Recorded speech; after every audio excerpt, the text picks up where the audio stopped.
Hey everybody, welcome on back to a little end of March update. Things are slowly moving along, but I am making much progress. I know I say that a lot. But yeah, it's time to move a bunch of these cans around, because the truck's glued down, things are set, and time to prepare more glue and more foam board. Yeah.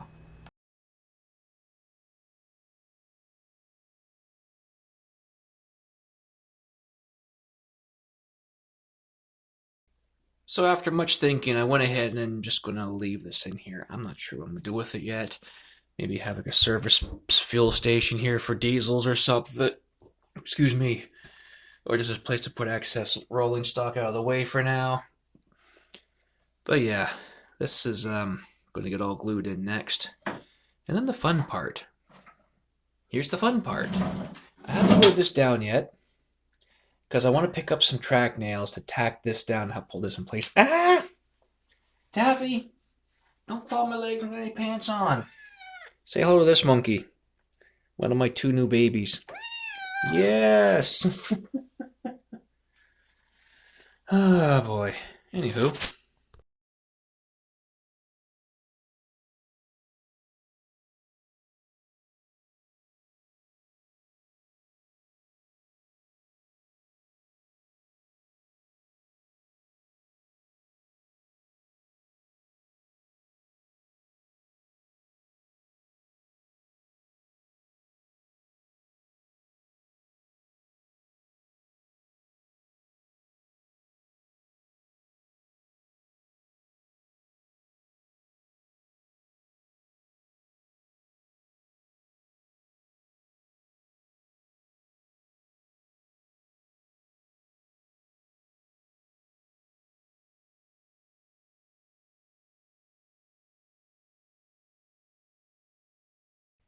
now, when it comes to setting up this side of the track here, the last biggest annoying hurdle of this side of the layout is I'm not going to glue this section down. Maybe this track here. But what I want to do is just get some tack nails, which I should have in the mail tomorrow. Right now it's Monday, March something. I forget what day it is. But yeah, and I'm going to tack nail these down so they stay put, especially this piece of flex track here. I want this to come over just a little more like that. And I'm probably going to nail, nail, nail, nail all the way through. And the reason for that is because I don't know exactly how this will be easy to take apart if something goes wrong. Because I had a problem with this part of the crossing here before. This way, never had any issues. Going this way, nothing. But coming this way, for some reason, the one of the pilot trucks off one of the locomotives would hit this or that and short everything out. And I'm trying to figure out why is that. It shouldn't be. So might even be this piece right up here too.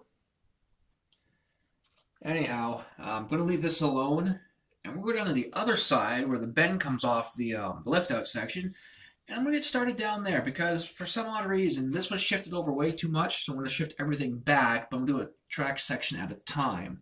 So without further ado, let's get to that. Now hopefully I'm on the light enough to help explain this bit. So right now this set of curve here isn't glued down. Over here it is.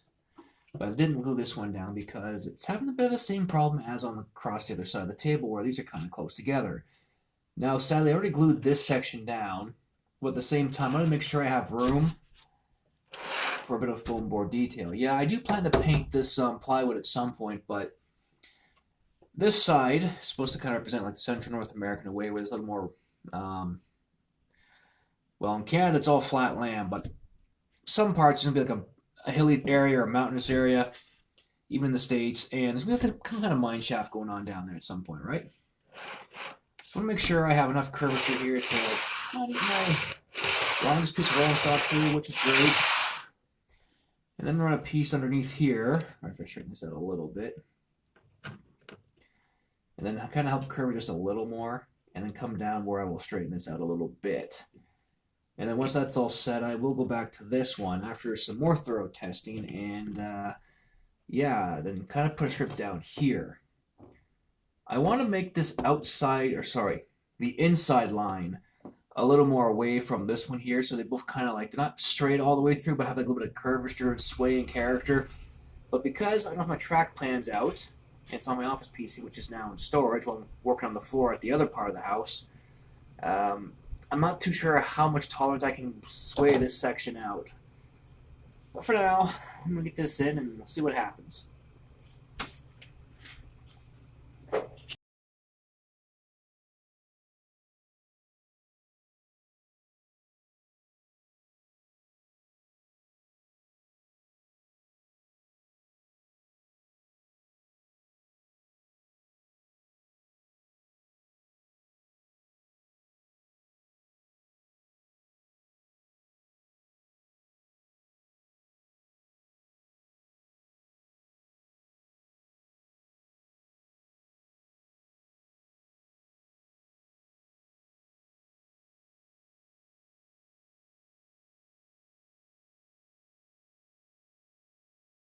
So my parcel from Kingston Locomotive Works arrived, and I have one of these. Well, I actually got two of them. I kind of opened the second one up here. Going to go into the tunnel. Maybe another power draw for that side of section. I got more insulators. And of course, a bunch of tack nails. These are 1/2 inch long. And as you can see, all these soup cans, I have put down my switching there. The inside line isn't connected yet, but the outside line is all connected. I just got all that all glued in there now. I'm going to tack nail down this section of track here, like I was planning to do with this section over here, because I am not very comfortable with gluing down these switches. Like, I had a hell of a time, if we come over this way, getting all this to move freely, and at the end of the day, I still have one that's kinda not working because it's either in the joint here or here. And yes, I still gotta fill under there, but worry about that later.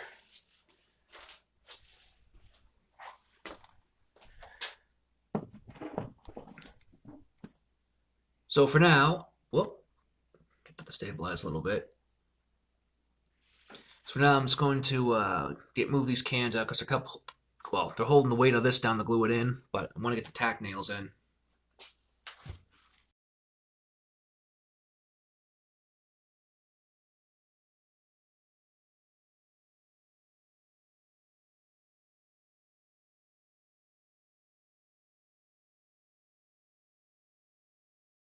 This is all glued down and settled in.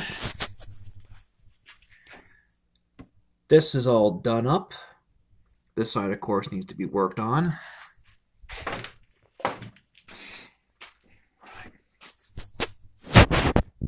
That's all glued into place. Put this system of tack nails in a couple spots. That section's all tack nailed in. Those two are going to be glued soon enough once my cans free up. And up for the tunnel portal, I've got the road bed in place, waiting for track. The outer one fits perfectly. The inner one, I will have to trim back a little bit. Both going this way a little bit, and a little bit back that way. This inside line's all glued in now. And of course, we're going to tack all this in as well. I'm not going to glue it. There's just too much movement, too much going on. And when I go to put the what do you call it, ballast in anyway, it's going to be glued in a little bit there too. So fun times ahead. And of course, I got to make that the foam bit for this section here. And of course, like typical maritime weather, it's not sure if it wants to be spring or another 2 weeks of winter. I'll wait till April has 2 weeks of showers like every year to notify it's officially spring. In the meantime, folks, take care, keep hobbying, and I'm hoping next month I'll have my next bit of track ordered in for the remaining bit here, and then finally have a long-awaited test run with my big boy in Y6B to see how it all handles on this. All right, toodle-doodles, everybody.